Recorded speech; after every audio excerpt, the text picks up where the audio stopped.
speaking of MLP, do you think that it is for the better for pro pickleball, for pickleball in general, to kind of shift towards a league-based style, more MLP, less individual tournaments? I mean, selfishly, I think yes.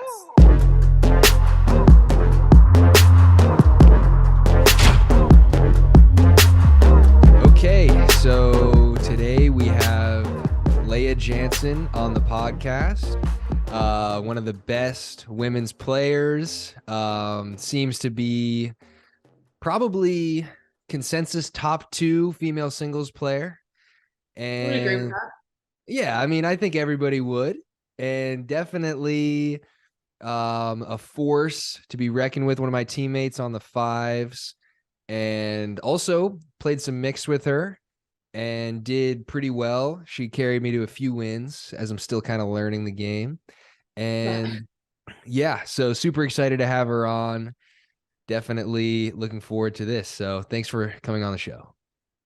Thanks for having me, James. I'm excited for this. All right.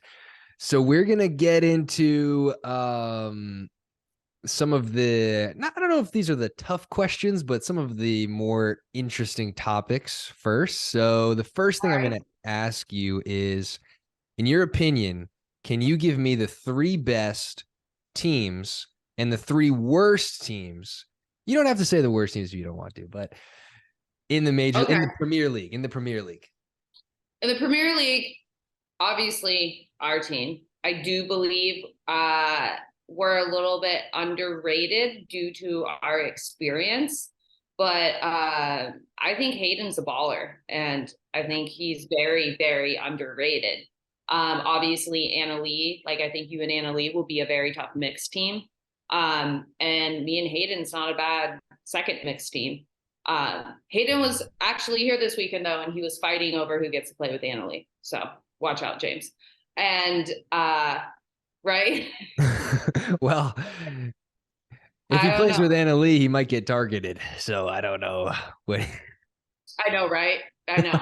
And so, yeah, and I think singles, we're all really tough. And I think actually this rally scoring favors aggressive players. Not only are we all aggressive, we all have really good hands. So I really do think, like, from a chemistry and just the upside experience, like you and Hayden are going to be completely different players by the time we even play, because you guys are so new. So I really like that. And I do think I'm going to suit Anna Leigh pretty well in doubles. Anyone can win with Anna Leigh. So if I can't, then I don't know. And then I do think Callie, Lucy, DJ, Andre, it's going to be tough. Andre is very underrated in my opinion. DJ is a great number 2 mixed guy. He's very good on the right. Andre's good on the left. Lucy and Callie have a lot of experience playing with each other. But I do think that's going to be like, if you get that team playing very well, they're super dangerous, but there will probably be some lulls and consistency. So if they put it together, you know, I'm kind of debating between Ben's team and Anna's team here on. Okay. What do you think about it? I don't think Anna's team is a top 3 team. I mean, you know, I'm playing with Tyson next year. Tyson's a great guy, but I don't think they're a top 3 team just because I have some concerns about Lacey and mixed. Lacey's underrated in my opinion. I think in women's, I mean, she came down here, she played with us for a week or so, and in women's, I mean, she's got really fast hands, she's got good power, good out of the air. But I was on the right a little in some of those dink games against her, and gonna be honest, I was eating her alive. And if I'm eating somebody alive in forehand cross-court dinks, that's concerning. I don't know about her forehand cross-court dinks. I mean, I don't know. We'll see. She could improve because she's new, but the consistency, I don't know. I don't know about her in mix, and I also don't. I mean, they're a solid Dream Breaker team, but I think if they were to play us, they have to beat us 3-1 because we are going to beat them. You know, exactly. Yeah, I personally have concerns about Tyson being a number 1 guy. I think he's consistent, but at this point, and as the level keeps getting higher, I don't know. I don't know if his hands are going to hold up as a number one mixed player. Anna might have to be taking some of the court there. So, I yeah, can't or comment you on know, that. but the thing is, Rafa is such a wild card to me. Like I've seen him play like top three, and then I've seen him, you know, so and he thrives in this format. They have good energy. So, but I mean, I have to go with Ben's team personally. I do kind of have maybe concerns of like, you know, a lull in energy there with like they're all very kind of stoic, all four of them. But the Utah girls have a lot of experience playing with each other. Edda's another one who's just going to keep getting better. She's a And, start. you know, whenever you have Ben on the team, then it's he's going to pull you quite far. So those were kind of my top three. You know, bottom teams, uh, like I think Jay's team, Yeah. maybe. You know, Everybody thinks that. the women are so solid, but there's not really anyone there to take the ball away. They're going to be like Elise and Simone are also very tough in mixed, but I'm not sure about the guys in mixed as well. And then you look at the men's team, both Eric and Jay like the left. So, and they've never really played with each other. Jay kind of had a down year in men's. So that team, also people might not agree with me on this one, but I think the Florida Splash, just from a pure energy perspective. That's true. But No offense. Travis is all energy. Yeah, Travis is for sure, but he will also be playing with Colin Johns. So, I mean, I think that team is going to go as far as, you know, Colin and Georgia could work out. It's just, and it's going to be interesting dynamic of Jesse and Georgia playing with each other. You know, that's two different, very energy styles. And yeah, you just kind of have to worry about the Colin Black hole. Yeah. I mean, I think that it's interesting because I think that's going to be a really tough men's team. Travis and Colin, that's, you know, they play off each other well, probably. Is Collins. Jesse and Travis will be tough. Oh, yeah. I mean, Jesse and Travis would be tough. Do you think Travis should play with Jesse or do you think Travis should play with Georgia? I think Travis and Georgia would be a better matchup. However, I do feel like Colin needs a left-sided player, and Georgia is more comfortable in the mix and on the left side and mix, and so maybe that would work out. I just think mix is just going to kind of be a can of worms for them. It's going to be really dependent on how the women's team performs and meshes as well.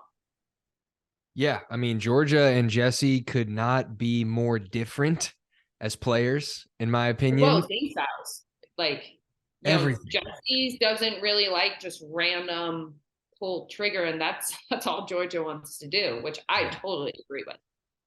I mean, if Georgia, you know, Georgia's got the hands and power advantage over almost every female, and do it. And I think Georgia and Colin actually will be good.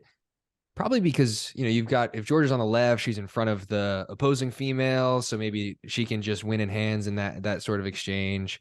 So I don't know though. I don't know about that being a bottom three team. My bottom three, well, okay. So so you have one more actually. I forgot to, there should be, unless you don't have. This is going to be another one. But I'm kind of tied between,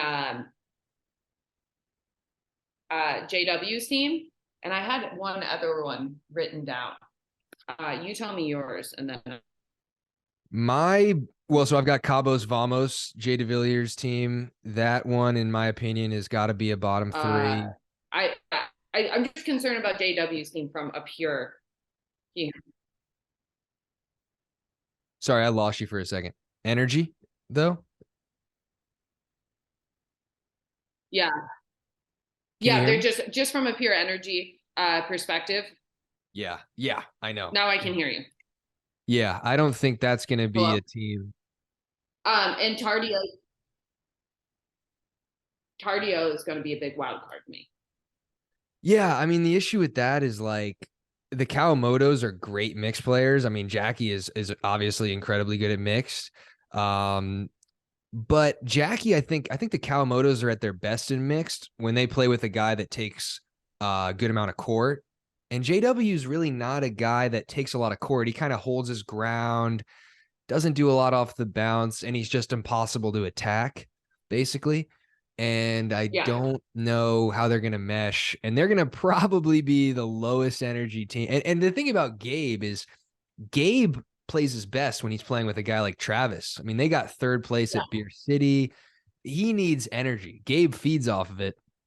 There's not going to be a lot of energy to go around there. But my other team in the bottom three is Clean Cause, which is Zane and Matt and Lena and Yana. I just don't. I think the best part of that team is their men's doubles, maybe. And their men's doubles isn't a world-beating men's doubles team. Yeah, no. And they're not a great singles team. I mean, I don't know if Matt can cover the net, or we'll see about his speed. I think Matt's just probably going to stay back and try and tee off some ground strokes. Yeah. I mean, and then I don't know. I mean, does Yana play singles? Yana's not bad at singles. Yeah. Yana's been playing more. She's extremely fast. I actually think Yana is playing very well right now. So that's kind of why I also do, like, I kind of rated off of energy because you, as you know more than me, anything can happen at MLP. So I did look towards that. And I think Matt's a good leader. Zane plays amazing in the team format. Lena can rise to the occasion. I've been playing a lot with, like, we played with her today and she played extremely well.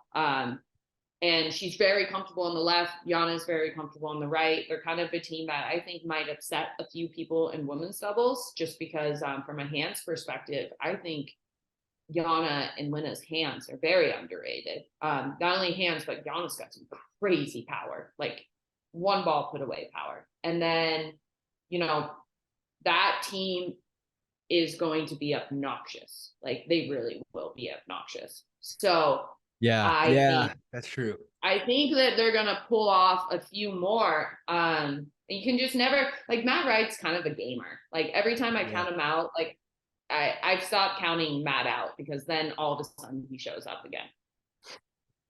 Yeah, I mean the dude was legit at tennis. I think he can walk out there and big serve, big forehand some people. Yeah, that's true. He was one of the best. I mean, he played number 1 for Michigan. Yeah, that's good. That's really good. He's got crazy skill. He's very mentally tough. He'll step up in that moment. So I think that team's going to be a little bit underrated, and I think those women will actually be pretty underrated. Yeah, I could see that. I mean, Yana also in mixed has had some great results. Bronze with Thomas Wilson. She had some crazily, like, her forehand cross court dink is aggressive. It's gotten consistent. Like, and even when she sends you ATP, it's so fast. It's hard. It's really hard to catch up with. So she's pretty dangerous there. I think they're going to have her and Matt go together. And I think Lena and Zane practice a lot together. So, yeah, I mean, that's just kind of an underrated team, I believe. Yep. So speaking of, we're going to shift topics a little bit. Speaking of MLP, do you think that it is for the better for pro pickleball, for pickleball in general, to kind of shift towards a league-based style, more MLP, less individual tournaments? I mean, selfishly, I think yes. I do think we need a couple, but everyone gets so hyped up about MLP now that everyone's playing it this year. I'm pretty sure, and we don't have competing tournaments going on, I'm pretty sure we're going to see it skyrocket. It's you see different matchups. It's way more fun to watch. You can get behind the team. I'm clearly my favorite event, and I've only played one. I cannot wait for this year. So yeah, I believe so. I don't know about you. I think so too. I think it's just so much more fun, and I really think it increases the sort of, like, it feels more of like a professional sport when you're on a team. Right. I think pickleball is more it's more of like a team sport than a tennis or a golf, some of these individual sports. Because in tennis, it makes sense for it to be an individual sport because singles is by far the most important event. But in Right. pickleball, it's flip-flopped. Doubles is the most important. So it only makes sense for it to be in a team-based thing. And the other thing is, we all know that the next big step for pickleball is going to be gambling. I think that's going to be huge. And I can tell you for sure, it's going to be way more fun to bet on MLP than it is going to be to bet on, individual PPAs. And we need spectators. Like, we need more eyeballs on this sport. We need more people coming. So we're generating some ROI. Like I keep on saying, this is a bubble that is frothing unless something happens. So I just think this is a good way. And we're not tennis. Like, pickleball in no way is tennis. So we don't need to be having individual tournaments, in my opinion, because it's basically partner based anyway. Yeah, it is. And I'm also biased because I was part of an MLP championship team, but I've never had anywhere close to the amount of fun at individual tournaments versus when I play MLP. Yeah. It's just, and I mean, I don't want to say it's because you're playing for something more than yourself, because when you're playing doubles, you're always playing for your partner too. But there's something about being on a team, having 3 teammates, being so invested in your teammates' matches versus, at an individual tournament, I don't care about anybody else's match, not even Anna's. Yeah, exactly. But if I'm in a team format, I care because my money is on the line. Okay, so how did you get started into pickleball? And at what point did you start taking it seriously to be a pro pickleball player? So I got started in summer 2019. I was essentially in grad school and looking for a new hobby. And I was lucky to be in the same city as the legend Andrea Koop. So she was my first teacher, and she kind of got me going. And I was just kind of her drill partner to start out with. I was just kind of her drill dummy because she doesn't have anyone there. And then, I mean, well, actually, like, really, it was losing to Anna Leigh Waters when she was 12 years old at the Beer City Open that inspired me. That was really That's what true. did it. That's Legit. hilarious. Yeah, no, like, it all started back in 2019, and Anna Leigh remembers this match as well. But I had been playing for a few weeks, and Andrea got me in the tournament. And she's like, "Yeah, just go play singles." And I heard there's this 12-year-old in the tournament. I'm like, I'm not losing to a 12-year-old. But in the back of my mind, I'm thinking, I hope to God I do not have to play a 12-year-old. So, you put it out to the universe, they give it to you. And I ended up having to play Anna Leigh, and I lost like 15-12 or something like that. And I was just like, it was more hurtful than any other tennis loss. So then I found out there was the tournament in Chicago that in 4 days that Anna Leigh was going to be at. Drove to Chicago, drew Anna Leigh first round. I beat her, but I didn't know about the comeback round. So I lost to Irina. And in the bronze match, I have to freaking play who else but Anna Leigh. And we have this like epic battle, probably, not very nice back and forth.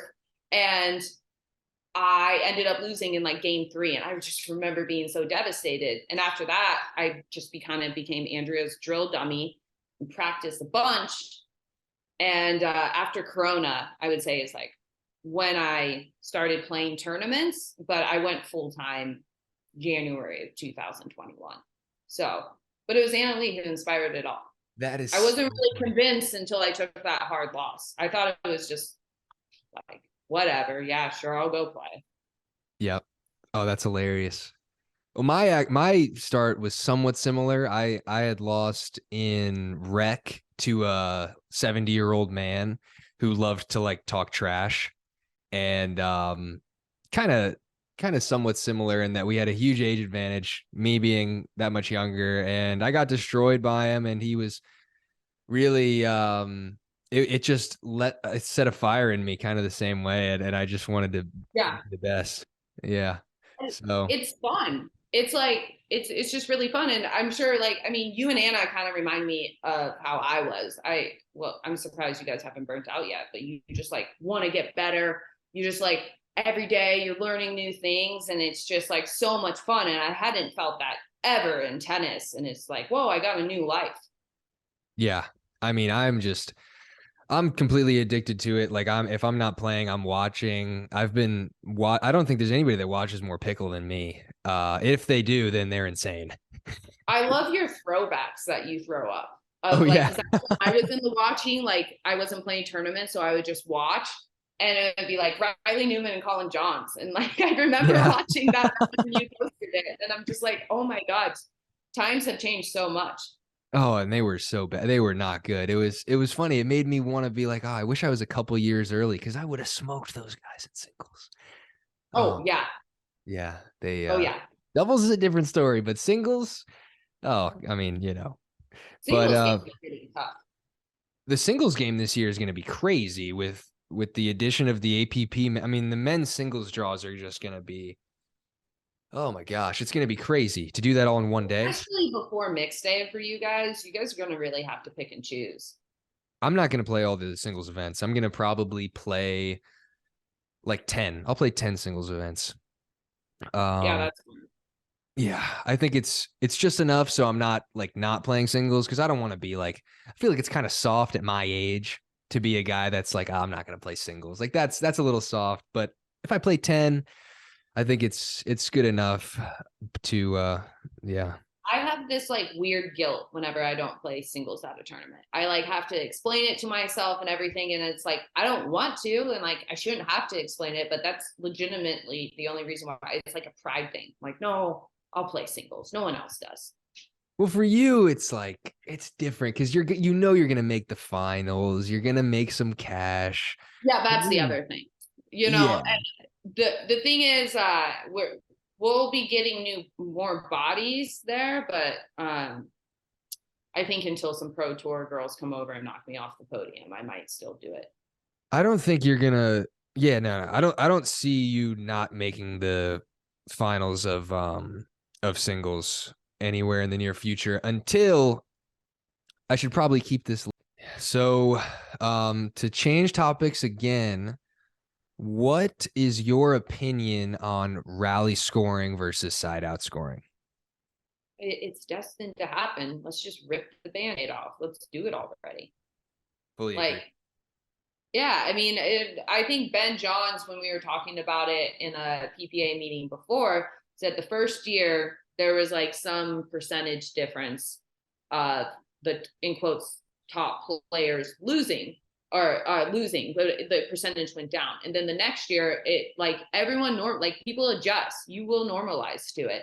And the funny thing is, it's a lot more aggressive players that are saying like, no, because that hurts you. No, you're going to lose the point anyway. Now we don't have to be safe when they're serving. Like now it becomes more of, you can, I think this favors more aggressive teams, like, because you're going to be willing to pull the trigger more. So I don't know.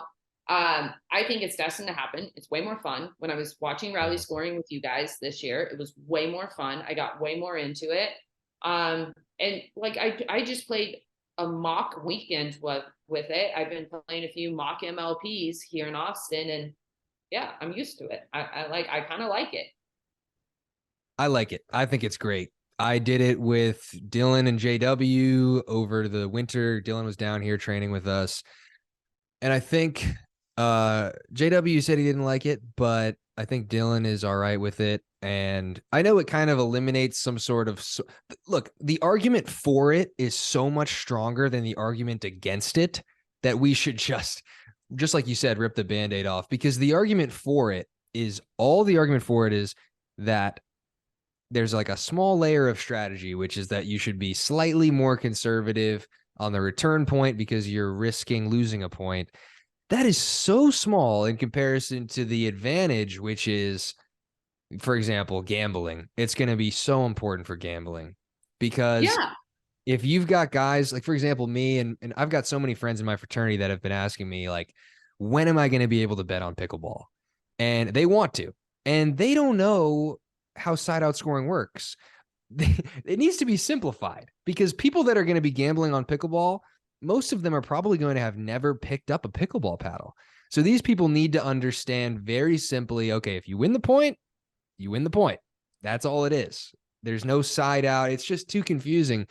It's not necessarily really confusing, but it's just confusing enough where it shouldn't be a part of the process. Where an everyday sports fan is just not going to get that. That's the thing. Exactly. And that's what we're trying to grow here. And my mom was a college volleyball coach during the side out rally scoring change. And Gonzaga was like a middling team. And guess what? When the rally score changed, their results don't change, So it's and also I remember just being a kid in the gym, just being like, what? Like when no one's scoring and it's just going back and forth, it's so boring. Like I know.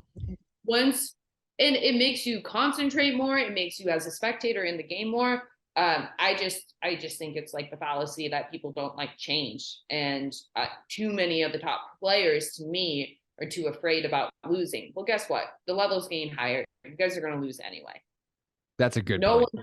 No one's just going to be like cruising through anymore. Each year it's getting tougher and tougher. Each year, higher level people are coming in. So it's like, to me, let's just do it.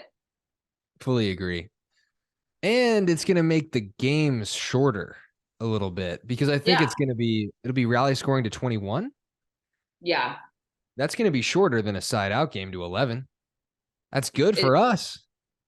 Exactly. Yeah, exactly. And it's just like way more of a free flowing thing. I don't know. And everyone's becoming a right and left side player anyway. I like how you're just staying on one side. And if you need to make a change, then you just make a change. But it's so annoying. Like the fact that I don't have to stack at a serve and return Deckel's bar serve and go that way, I love. I don't think unwinding a stack, that's another good point. I think there's an argument to be made that because the serve is technically not supposed to be a weapon in pickleball, then the whole process of taking advantage of a big serve and then unwinding of the stack and attacking that person that's coming across shouldn't necessarily be an advantage either. I think that if the serve is meant to start the point, then it should start the point. And like eliminating that whole process of, hey, if Johnny Goldberg has to unwind a stack, that's a problem. Like there's going to be times where it's a serious part of the game. Remember in Texas when we're playing in that little place and I have this much room and Tyson's hitting his serve by his ribs and I'm then taking the drive, like we win that match. He got like 6 straight points at the end of the game just by us trying to unwind. Agreed. And that's not really in the spirit of, I mean, I'm not a huge arguer of like what's in the spirit of pickleball, but that's technically not how pickleball was supposed to be played. Yeah. And you know what? If we're like, I'm a big Zane fan. And if we're going to take away his innovation and say the serve is not meant to be weaponized and guys are hitting serves up by their nipples, then like, come on. Yeah, it really, what Zane did was a skill. I freaking tried to do his two-handed chainsaw serve. It was a skill. Yeah, I tried. I've spent probably 20 hours trying to do that spin serve, and I finally got a good one around like a month ago. And it's like, oh, great. No.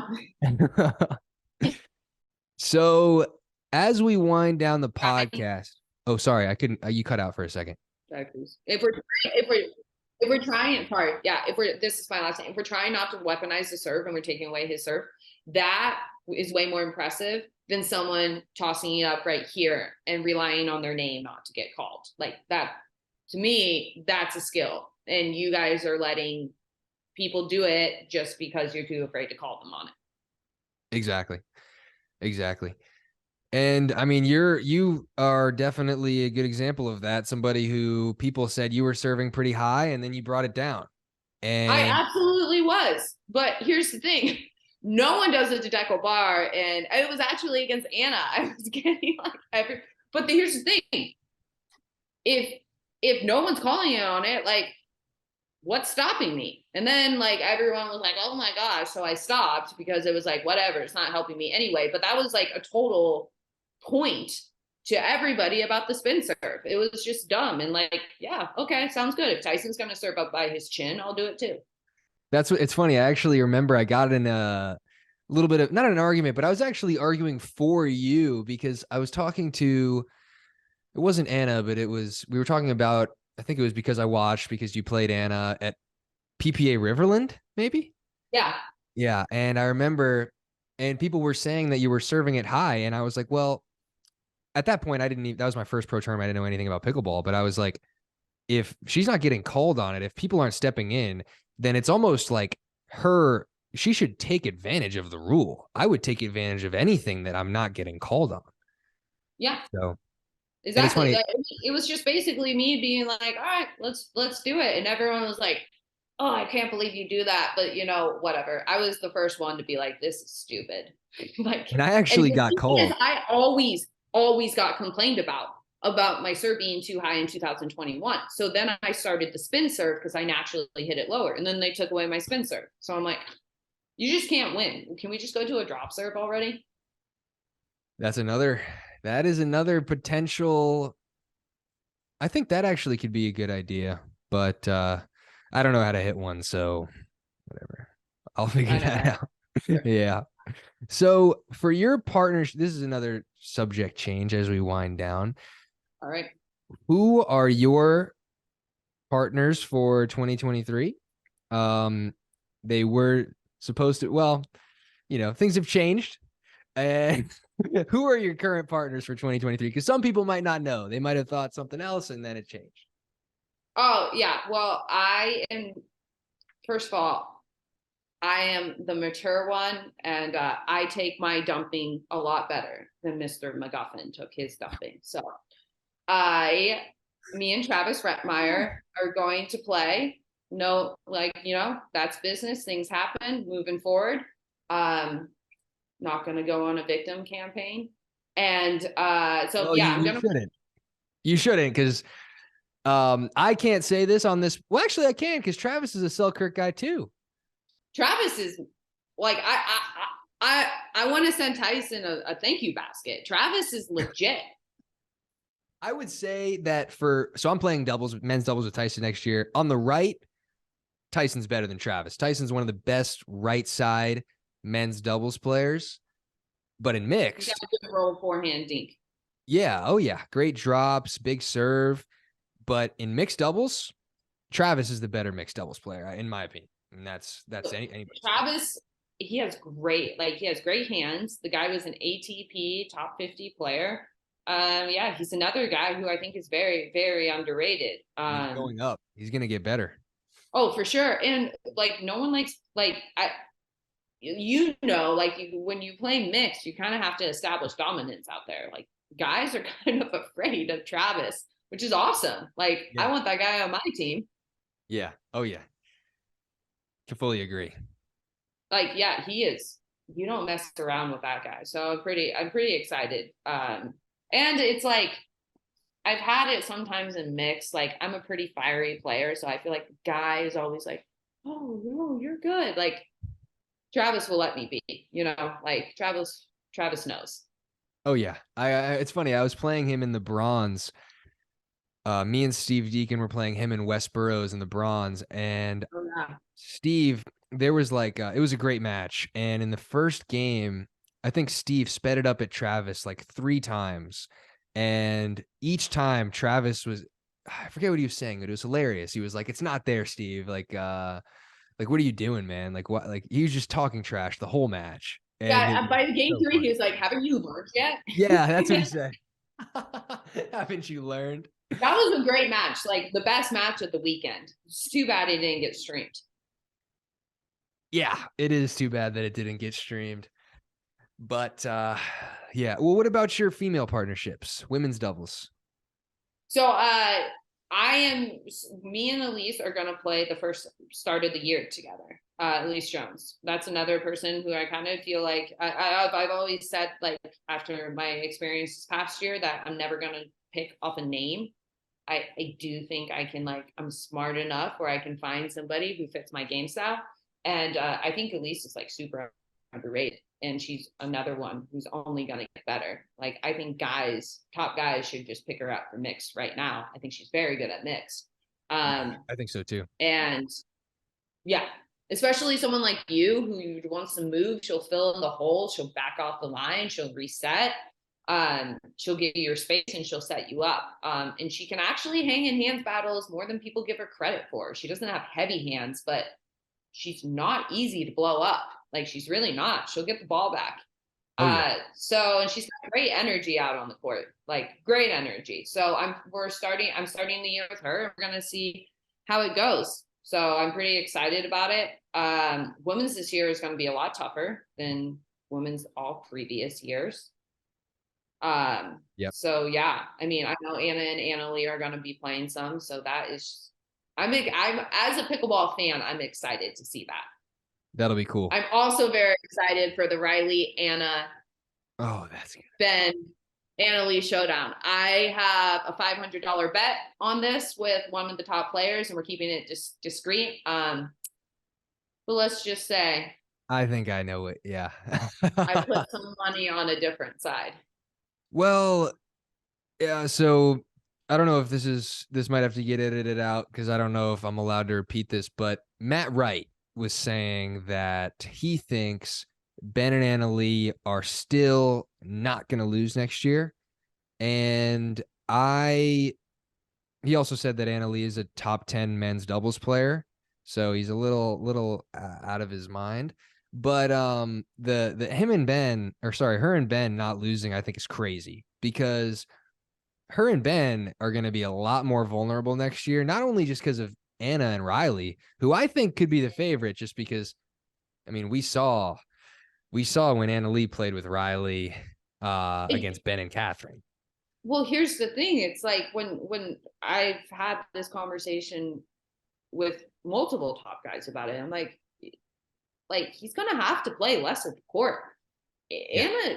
Anna's gonna take it to him. Like, she's not gonna be like, if he's gonna be scooting over, he's really gonna have to take less of the court and really fend it off, because the fear factor is not there. And the fear factor is not there for anyone with Riley, and Anna is afraid of nobody. And I think the hands really favor them. So yeah, I mean, I don't know, like, at the fact that they just think that, like, yeah, I'm sure they'll get some, but like, the book is out, you know. I know where my balls are going. Like, I know I'm not going to be afraid. So yeah, I mean, I'm not saying like, oh, every time, but I think it's getting tougher, and I to just expect them to walk through, especially with a no comeback around.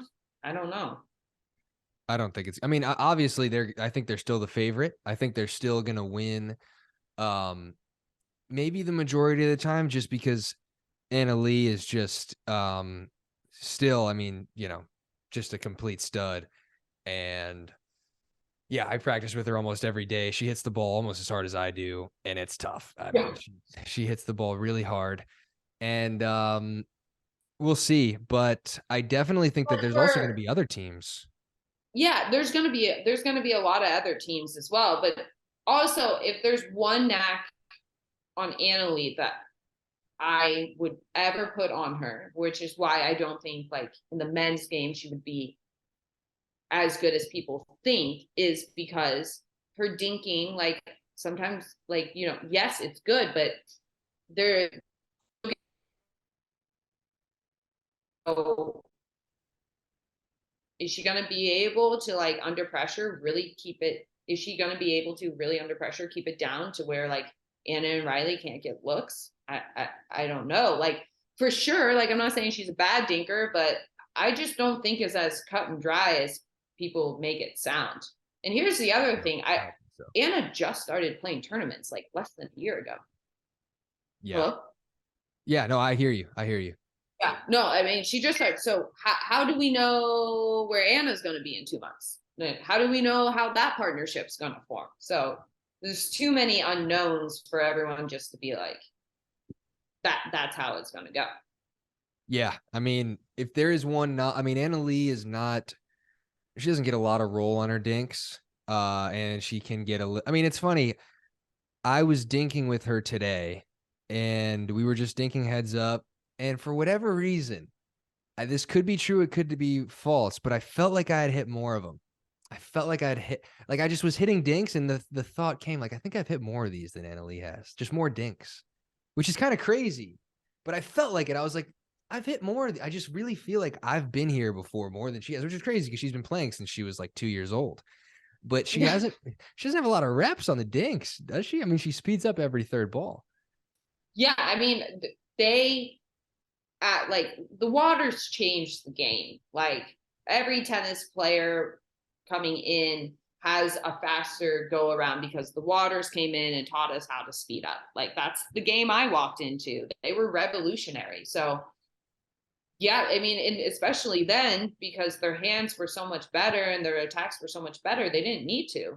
Uh, I do think she shocks Ben a lot, like where she didn't shock Riley with her random speed ups, where Riley's just like the cleanup monster. I think Ben doesn't like it sometimes. He likes algorithm, let me create off my own, because once he's not in control of it, I think he gets a little slowed down. Exactly. Yep. And I'm excited to see though. I'm excited to make some money. yeah, I think you will. But that's it. I've got no more questions for you. I appreciate you coming on though. I mean, that was great. I think we had definitely some great topics. I think that was a really good podcast. So thank you for coming on. Yeah, no problem.